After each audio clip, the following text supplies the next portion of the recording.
È questo l'orso ripreso sulle prealpi trevigiane il 27 maggio. Erano quasi le 19 di sera quando è stato ritratto da una fototrappola sopra l'abitato di Sonego nel comune di Fregona. È un orso bruno, un esemplare maschio di pochi anni che vagava sul sentiero che sale al Monte Pizzoc. La scoperta è stata fatta da alcuni cacciatori che utilizzano la fototrappola per la caccia al cinghiale. La zona, le ultime case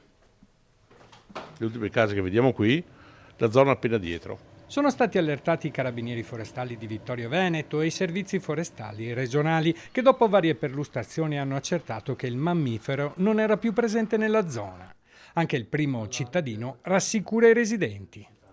Transitano per il nostro territorio, perché di fatto basta che uno vada a vedere, il territorio ormai è diventato quasi tutto boschivo e quindi si trovano nel loro habitat naturale. Presenze, come ripeto, ne abbiamo avute che negli anni passati, però di fatto non ha mai creato nessun problema sul territorio.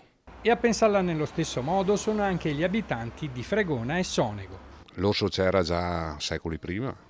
Gli orsi sono comunque presenti adesso, penso che comunque siano di passaggio. Non è la prima volta che viene, Era già stato visto ancora 4-5 anni fa, sicché camminano però qua non rimangono. Siamo tranquilli.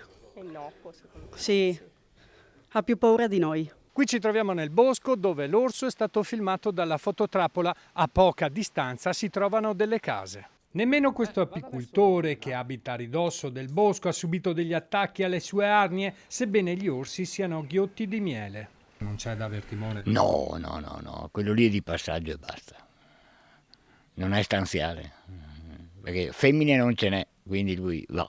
Nessun rischio anche per gli escursionisti. In caso di incontro il suggerimento è di allontanarsi facendo rumore, magari utilizzando un fischietto che a distanza allontana l'orso.